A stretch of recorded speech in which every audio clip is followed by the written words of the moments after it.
Hello and welcome to Martini's Eco and Country Bites. I'm Martine Shepherd, and today we have quite a kind of alarming situation and story that we're going to bring from the beautiful area down in the Peel region in Bunbury. We have a special guest today coming on to talk to us about a total overreach of local government or local council. My guest today is Amanda Giblett, who is here from the Friends of Hall Park. Welcome, Amanda, to Martini's Eco Bites. Thanks, Martine. So, Amanda, I was made aware of the situation that's happening there in Mandurah about a month or 6 weeks ago. And we connected and we've been sort of conversing for some time about what's happening. Now things have escalated a little bit. So perhaps I'm going to put up a bit of a image here that's going to show what area we're talking about. And what it is that there's an A-grade reserve that's going to be taken over or taken back by the council without the People's Authority. Maybe you can give us an idea. We've got a beautiful overlay here of that area. So for those that don't know, that when you're standing at the main esplanade or like the area along the foreshore there, they're looking across, not where the big fig tree is, but on the other side, this is that beautiful green space that's across there. Perhaps you can give us an idea of what's going on. So yeah, Mandurah is very much known for its waterways and the eastern foreshore.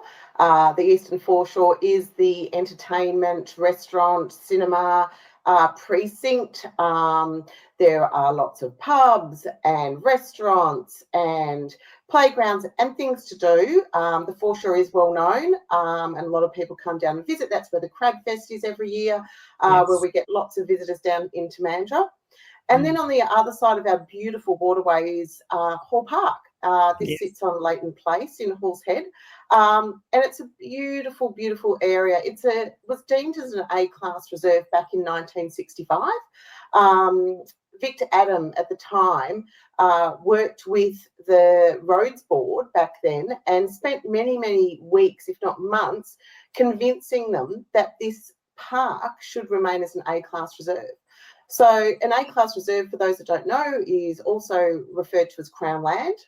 And Crown Land is basically what it says is that piece of land has the highest community value and shouldn't be developed. You know what? I have memory of actually crabbing in this area. It's just like a flashback as a kid. And these are the things that we need to retain for all community members, because what we're seeing now is a degrading of the fact that there are these beautiful landscapes and areas that are part of our community that we're being locked out of because we've got local council and state and federal governments taking that off us. So I'm really confused how the council can then take it upon themselves to propose that there's going to be something else built on the land. So maybe we can go to the next one, which will show that absolutely how beautiful that foreshore is on number 2. There we go. So this is what's there currently, and people will recognize that now aerially from being across on the other side, whereas all the like cafe strip along there, know that well. So over here, we've got a beautiful swimming spot. We're going to go number 4 here. And this is a beautiful spot where this, to me, personifies holidays in Mandurah. This is summertime in Mandurah. It could be the same in Bunbury, Busselton. This is where families don't need to be spending a lot of money, where they can go outside and have a beautiful connection with their family, have a picnic, enjoy the outdoor space, and it's not going to cost us an arm and a leg.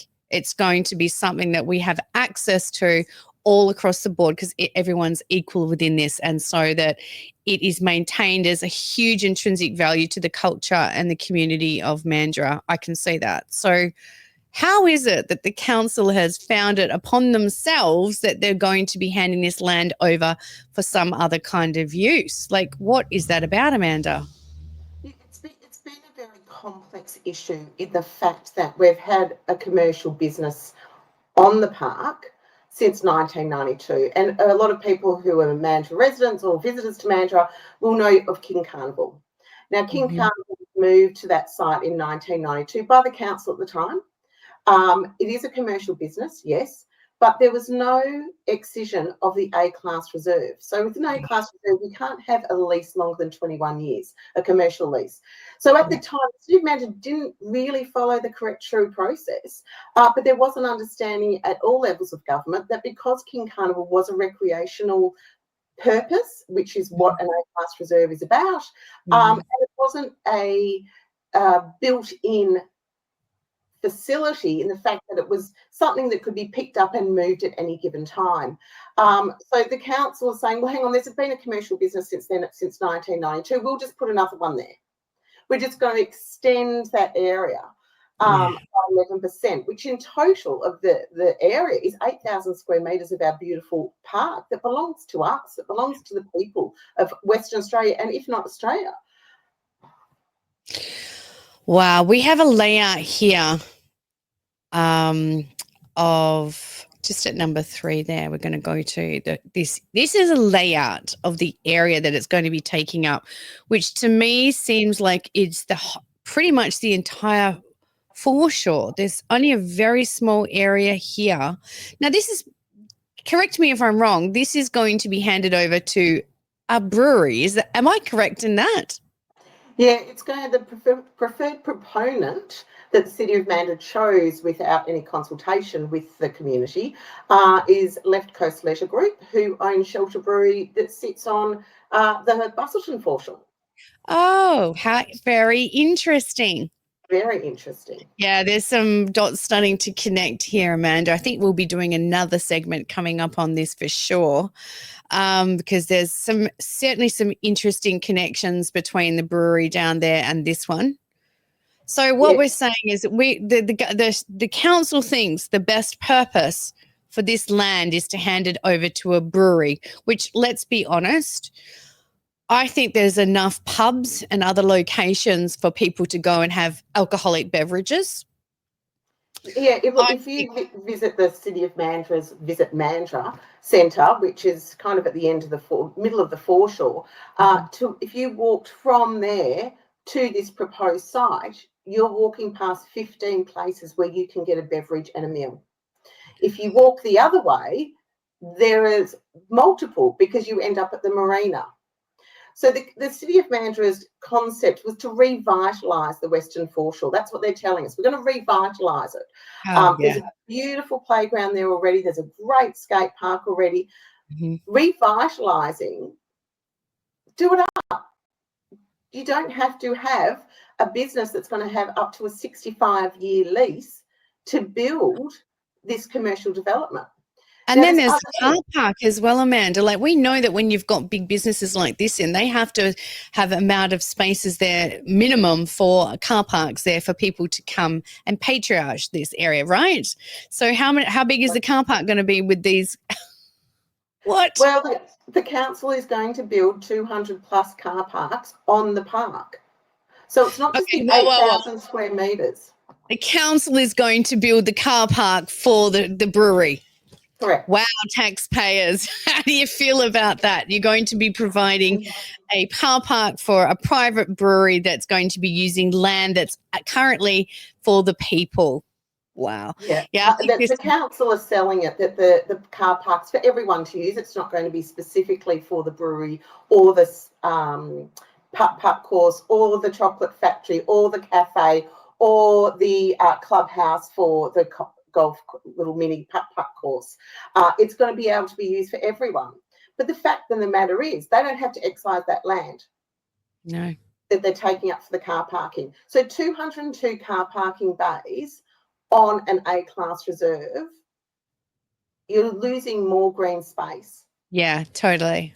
And that's my point here, is like the footprint here is degrading the absolute aspect of what people want to keep in that area there, which is about a greenscape where people can, instead of having a car park, there's a picnic area there. And sure, if they need to upgrade something, sure, do that, but don't need to degrade what's already there, because what kind of consultation process has this been through, Amanda? Because I am like just seeing the same thing. There's like very little consultation. They never even had a real reach out to the community and saying, we're looking at upgrading this or revitalizing. That's a nice new word. It's like a catchphrase, isn't it? That's like revitalizing. No, you're absolutely changing the way that that whole area is going to be perceived, because it's no longer a place for families to go. It's actually an adult zone for alcoholic beverage consumption.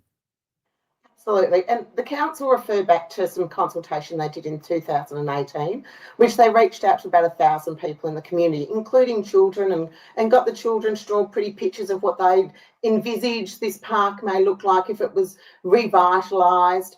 I'm sure there wasn't one child that drew a pub. They're basing their decision on this 2018 survey or consultation to the public. And of course, in 2019, we had COVID. We were all locked in our houses. Our green spaces became so much more to us to be able to leave your house and go to a green space, maybe meet with a friend, chat with a friend, walk in the park freely during our lockdowns. It's so vitally important to retain these spaces as they were intended. I think you touched on something there that I felt was abhorrent, because they shut down businesses but kept open bottle shops.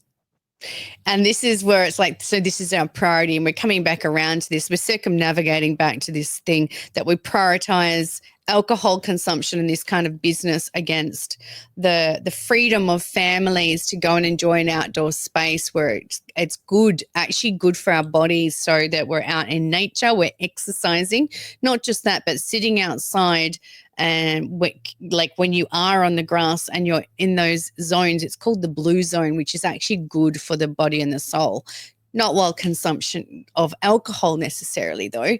I mean, that's up to people to choose whatever they want, if they want to do that. But as far as like degrading an area that's so vital to the community, I know there's been a lot of uproar, Amanda. You guys had a protest or a rally recently. How did that go?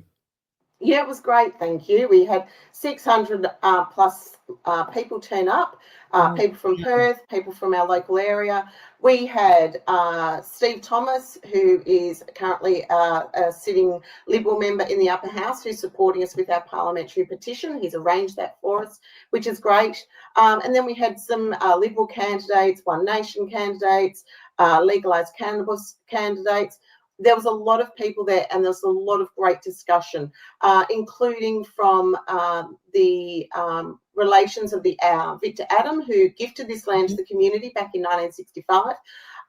We also had speeches from Kay Bernard, who is working tirelessly on this with our Indigenous group in the area.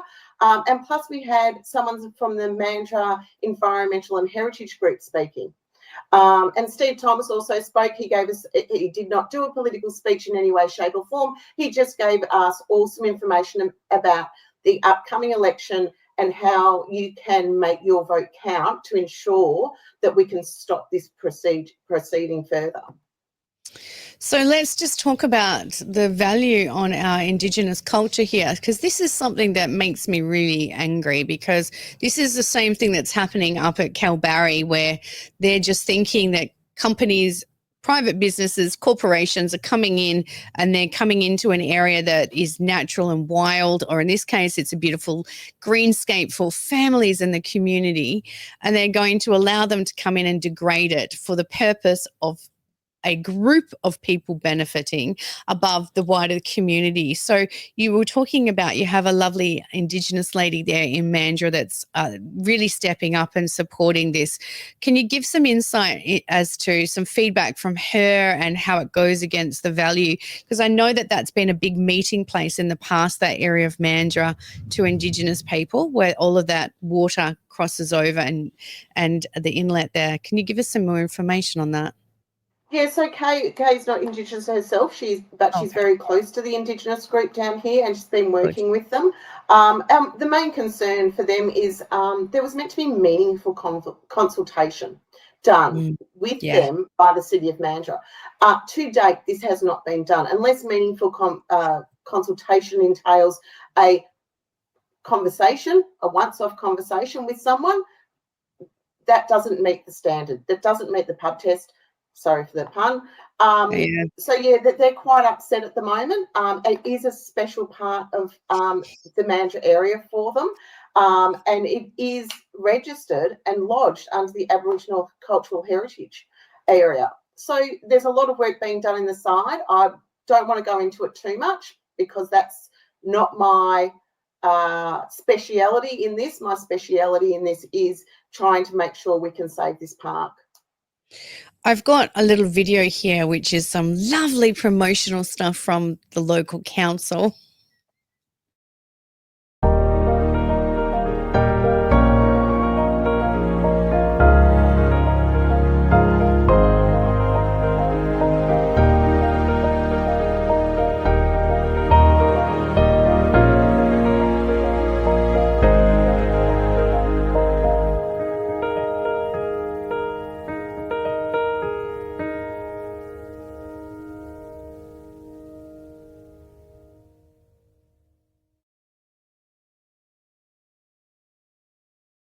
Promo there for the council to make it look all glossy and good and lower impact. And I'm like, well, you know, didn't actually see on the video how it shows the increase or the encroachment on the green space itself for the extended car park. That's a requirement for a business of that size to actually go in there. That's the difference. There are different requirements when you put in large businesses into these spaces.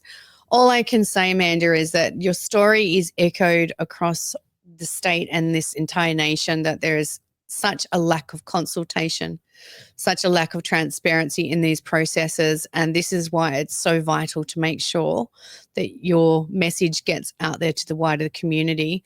So as far as people coming to join Friends of Hall Park, which is a great idea, obviously, because you started the Facebook page, that's a great spot that I can tell people up here in the city and all across Western Australia and Australia to go and join and support you, because this area should belong to the people. We've got one little photo here, Amanda, of I think it is from the rally, Hands Off Hall Park, and this is the Legalised Cannabis group, which is great that they have got a voice in this as well, because, you know, making sure that we have healthy communities and communities that have a voice is so important. So you had 600 people at that rally. That's impressive.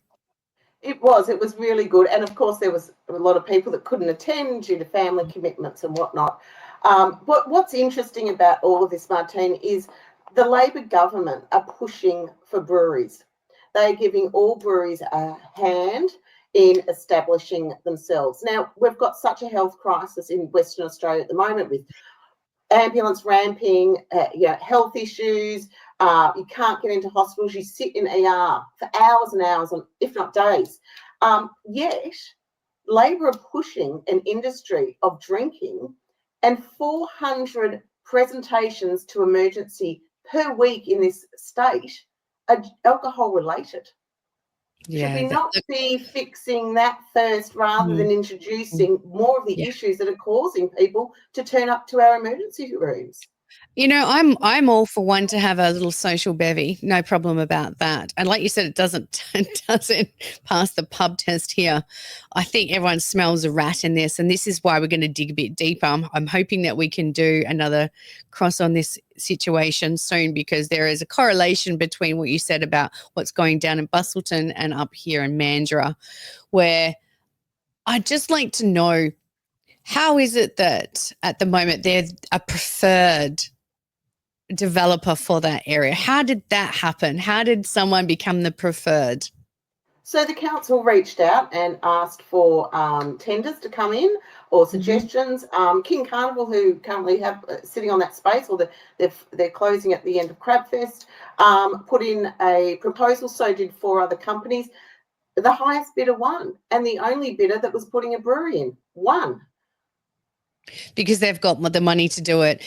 This articulates perfectly what is so wrong in this world, that those with money can get their way, and those people that are part of a community that want to retain an integrity. And, you know, this land was gifted to the people. And as far as I'm concerned, that must be a real kick in the guts for that family that did donate this land out of such a beautiful gesture to the community, because I obviously love that area. I mean, it's such a gorgeous part of this world in Western Australia. What has that family said as far as for them to now know that the council has taken it and starting to develop? Once we know that what happens from here, they'll have one development, then they'll have another, and then another, and then there'll be a high rise behind it, like the eyesore that we've got down in Bustleton, like this high rise that's happening, and it destroys the whole aesthetics and what it is about connection to nature, and that it's so important to retain these green spaces.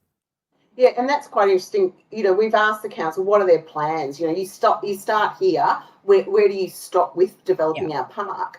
So what will happen, or what has to happen if this project goes ahead, is the access road to this area is a 2-lane road that is tiny, and it's a residential area. You've got park on one side, you've got residents on the other. What they're going to have to do is make major changes to the intersection at the end of that road. Now, to make those necessary changes, they're going to have to eat in further to the park. So again, this park is being swallowed up by these to accommodate for the visitors and corporate development. And those people on that street on Leighton Place, they were never contacted directly by the City of Mandurah. No. They didn't receive a letter. They didn't receive an email. They didn't receive a phone call. They were not contacted at all by the City of Mandurah.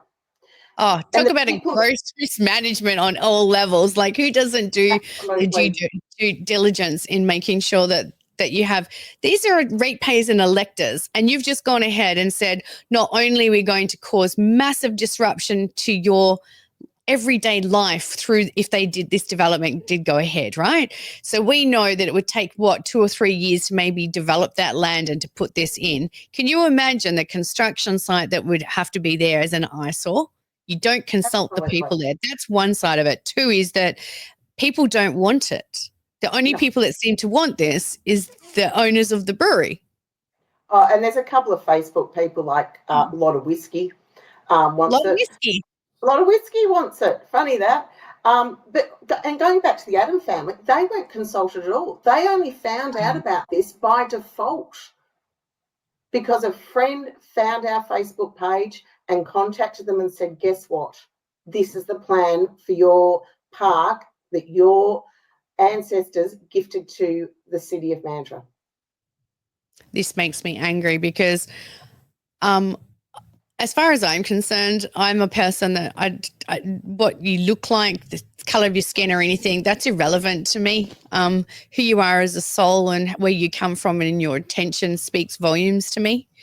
So to have a family that gifted all of that land that's worth a lot of money, money. We are talking about cha-ching here, but that's not how they saw it. They gifted this back to the people to be used forever as a beautiful green space for families because they love this space, they love this area.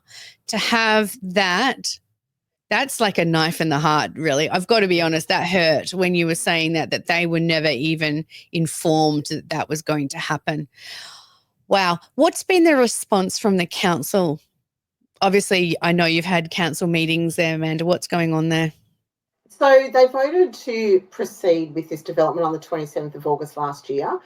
They received a 500 plus petition requesting that they don't proceed. There was deputations made at the council meeting. There was lots of people against it. There were lots of businesses in Mandurah for it. Those businesses were like the Mandurah Cruise Company, the Pirate Ship Company, Visit Mandurah, those kind of companies were for it. The other businesses, this is going to kill the other businesses in town. It's quiet enough as it is in Mandurah City. The City of Mandurah want to revitalise the city centre. Do that.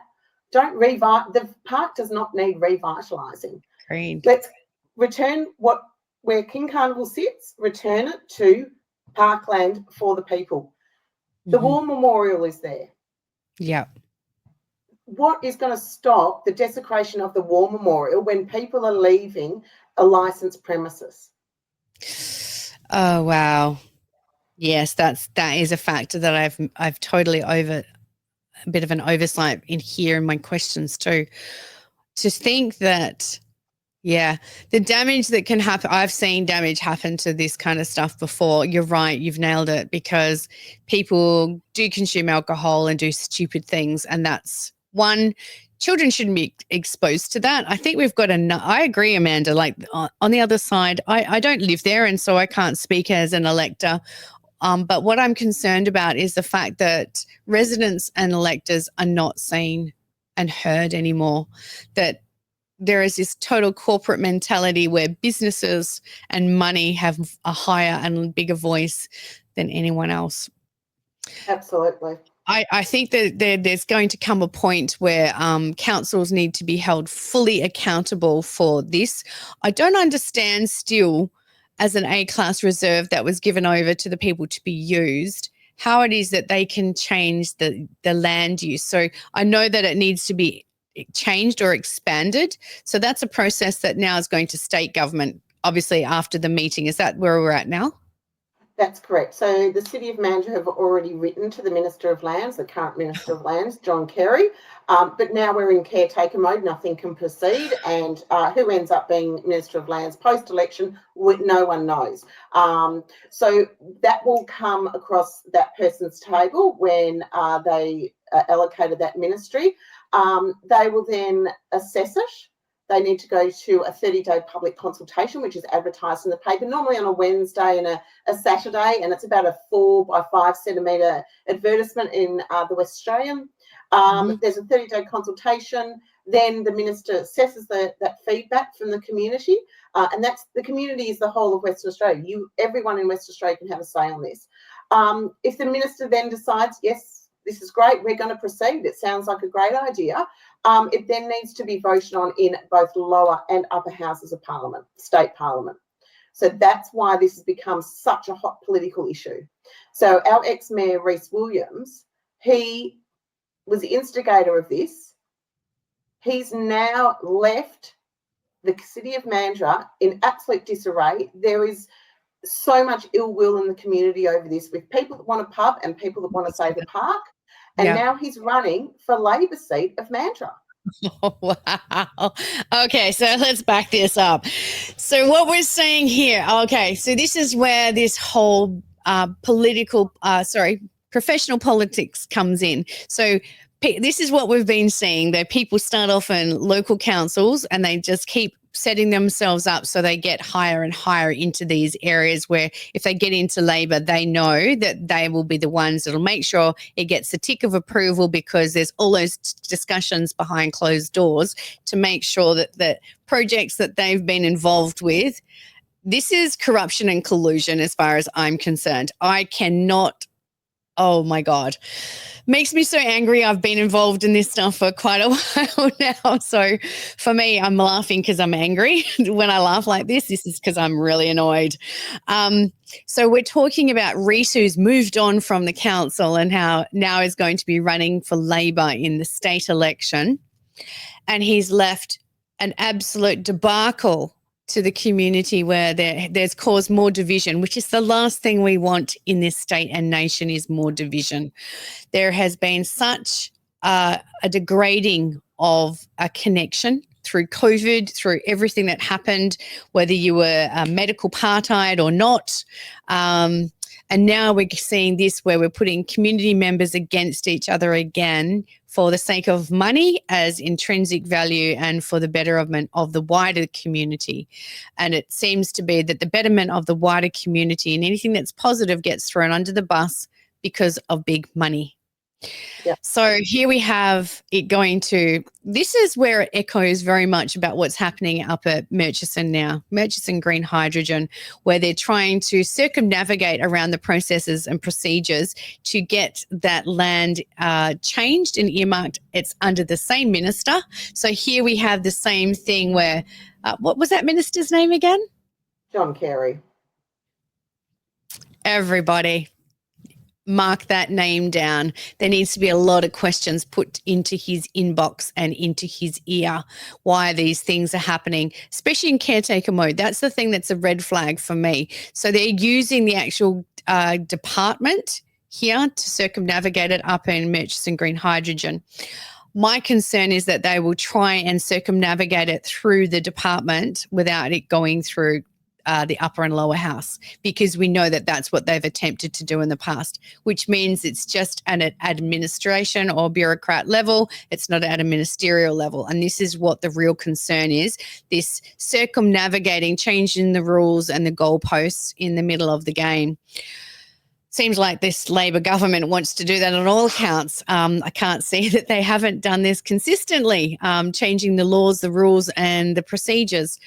Amanda, where do you go from here now, knowing that this is going to move forward? What's planned here for the community? Is there more rallies, or is there more so much as, I know that lobbying can be effective, but what I find most is that when you're playing by their rules in their field, what it is that it's stacked against you, because having to try and lobby a political party that has their own agenda, and some that are certainly not listening to the community, you obviously have the ears of some.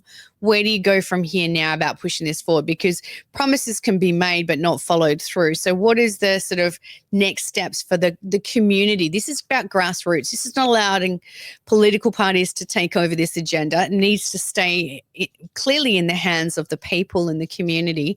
Where do we go from here? How do we, one, support you, and how do we get the message out there about this gross overreach of power? Yeah, we've got a few irons in the fire at the moment. So we do have our parliamentary petition. So you can jump onto the West Australian government website and go to e-petitions, and you'll see one that refers to Hall Park. So that's a really great place to start. We did get. And I'll put this on here as an attachment, just so you know. I'll get those details and I'll put it here so everyone can go straight on. Yeah, absolutely. We had over 500 signatures on the day at our rally. But there is plans for another, I wouldn't say rally, but a meet in the park, a meet and greet, and let's all get together this Sunday. Unfortunately, I don't have all the details at this stage, but they will be posted on our Facebook page in hopefully today or tomorrow. We'll be encouraging people to join our Facebook page. Speak to the people they're about to vote for in the state election. This is a state election issue. As one of the journos in The Australian wrote yesterday, we're talking about a Labor-stacked council of the City of Mantra. That's purely what it is. Okay, so are you saying right now that your council members have identified themselves that they are supporters of the Labor Party? Well, they're not going to come out and say it, but to support this brewery, which is one of the Labor Party's mainstays, is to support the industry of brewing and opening up new breweries. There was a new one opened up in Perth yesterday that was down from the southwest. They're popping up left, right and centre. Yeah, I think that with the stresses that are going on in people's lives, having to go to a pub and pay $16 for a beer from a brewery is probably not highest on the agenda, got to be honest. I think that people are really concerned about everyday groceries, paying their bills. Don't even get me on this cost of green renewables that's adding to our electricity bills, because that's my jam and I will bang on that drum. So the impact on everyday Australians for the insanity of the inflation and what's being put on us by this government and their absolute insanity of their decisions and their policies. Okay, so this is where this is going to get really tricky. So not only am I a big one for saying vote Labor last, which seems to be what everyone needs to be screaming right now, unless we want the same as what we've had for the last 4 or 5 years. That's everyone's decision to choose what they choose. But as far as I'm concerned, that I can't see any benefit from what's happened in the last 4 or 5 years to anything in my life personally. I have not benefited from that.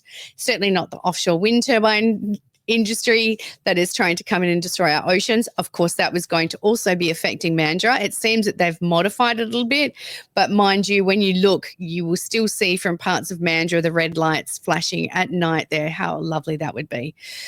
Oh, yes, Mandurah. Amanda, we've got some real challenges ahead, and I think that if Labor does get in, we are pretty doomed here in WA. I think that, unfortunately, the dictatorship that we've had over the last, oh my God, debacle of the last 4 or 5 years needs to come to an end very soon. That the fact that breweries are given preference over development of green spaces or places that are for family to heal, come together, and for community to connect without the consumption of alcohol. If you want to, that's up to you. But that's a choice. But to me, put it in the hands of corporates or people that are making money for having access to this, because there are people in power in councils, in state and federal government, because they're all backing each other. It's a bit like a cult, really, isn't it? Yeah. So to do this, to me, is abhorrent. Yeah, and it's funny to look at everyone's, the council's verbiage on their website. We build in around nature, not on nature. Well, what they're wanting to do is build on nature. Totally. The Mandurah Environment and Heritage Group are up in arms over this, and they made some really great points at the council meeting on Tuesday night. It was very clear from the start that no matter what information was presented to them, including the lack of consultation with our Indigenous groups, that they were still going to move forward with this.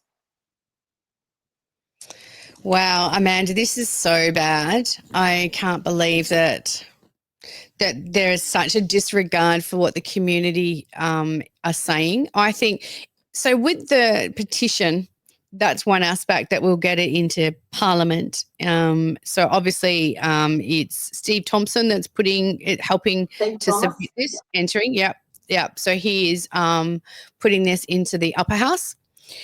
Also, there needs to be more action on a local side to make sure the council is held accountable. So as far as where we go from here, do you have any council elections coming up? Funny you should ask.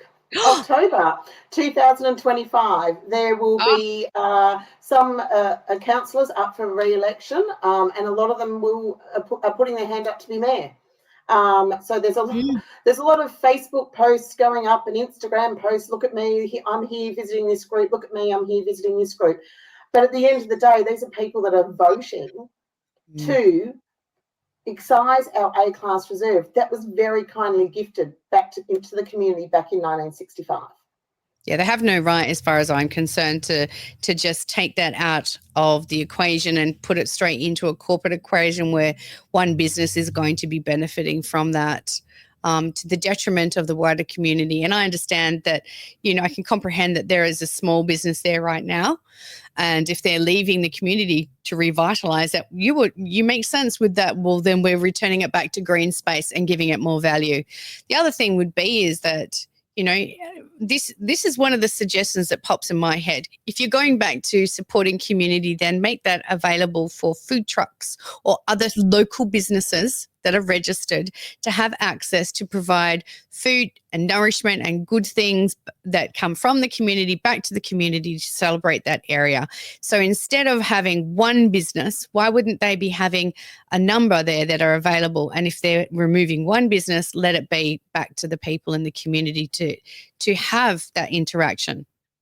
We do have great food trucks, maybe every Tuesday, every second Tuesday down there. It's huge, it's massive. Now, with establishing a licensed restaurant, / brewery, pub, whatever they want to call it, because the city manager keep just changing the name of it, these food trucks will be under a regulation where they can't actually be competing within a certain distance of that establishment. So food trucks. So it puts the local businesses that are already there at the moment, supporting their families, putting food on their tables, paying their bills, that live in that area, that have such a a wider impact on the community, they're going to stop them because of the legislation or the bylaws that are in place saying that you can't sell your product within so many meters of an existing restaurant. Wow. That says it all, doesn't it? That's called a total stitch up. October. Well, there's a bit of time between now and October to have a great big pull apart of the way that this council seems to be sitting, because the thing that concerns me more than anything is that there were people on this, the council of Mandurah came out first one and said that they were against the offshore wind turbines. What I can't comprehend is that if you're against degrading the natural environment there, how is this any different than what you're trying to do to this community and that green space? Well, they'll keep selling it, and what is very frustrating at the moment, they have passed this. This becomes a state issue, yet the cost they are taking from the ratepayers in advertising. They're advertising at the local cinemas. There are signs everywhere. I never saw any advertisements before the community consult, but all of a sudden now that it's become a media issue, a political issue, they are advertising everywhere. They're making their little videos saying, look, let's revitalise this. It's our ratepayers' money that they're using to sell something that they have already passed. They should not be spending any more money on this. Look, all I can say is this outlines exactly what these people are willing to do to not only cover their own butt, to get their propaganda across. When you're using taxpayers' dollars for your own agenda and your own ideology, and you're not even consulting with the community, money would have been best spent having a consultation process of maybe over a couple of weeks or a month where people come and drop in, give their feedback. Yes, no. Would you like to see this? Yes, no. Would you like to take part in these community sessions? None of that, which would have been much cheaper than the propaganda that they're having to put out now to make sure that they're looking good in the eyes of the community because, oh, wait a sec, it's election time. They did do some consultation last year and there was opportunity to feed back to the council. But when they did their pop-up, so where people could chat to them at the local swim centre or the netball courts or the basketball courts, there was no mention this was an A Class Reserve. They sold it that they are upgrading the current commercial business, not that the fact that it's an A Class Reserve and should be only used for recreation. They have sold this very well. Even the map that you put up earlier of showing the green space, you'll notice that the parking is coloured green. Yes, I did notice that. And that's all by design. So maybe we can go back to that map again, just up the top there, number 3. Beautiful. So this is the overlay there at the very top there. There's a slightly darker green, and that's looks like a green space, but it's not. It's a massive big car park. And then there's a whole bunch 96 car parks in there. It looks pretty small to me for 96 car parks in there. I totally agree. I was literally just about to say that looks like probably for about 50 cars. I reckon it's going to be about double that, which means that they're going to have to amend that once it's passed through. Yeah, we know how their tactics work, that once they get it passed through, it's like, oh, then it's just an amendment. It's just an amendment to what we've done. No, that's not an amendment. That's totally changing the impact of the green space altogether. Amanda, it's been an absolute privilege to be able to have this conversation and present this for the wider community here in WA. I'm really upset and angry that the family that have donated this land out of goodwill and the love in their hearts have been so given a slap in the face by your local council and this state government. From me personally, I'd like to say I'm sorry that this has happened to them, because I think that when something like this happens, we need to reevaluate where we're at. Unfortunately, probably putting it into a trust instead of an A-class reserve probably would have been the better way to go now that we look at it. So maybe we can get some lawyers involved. Maybe that's an idea too. It's like there's a great way to come together as community to get some really good people that know their stuff working for you. Yeah, we've got Laven lawyers on the case at the moment. So love to hear it. Thank you so much, Amanda. Like, I wish you all the best. Everyone, please go and join Friends of Hull Park on Facebook, and I will put the link into the petition to please go and support that petition to stop this insanity that's still going on. Thanks, Amanda. Have a great afternoon. Thanks so much, Martine. Thanks.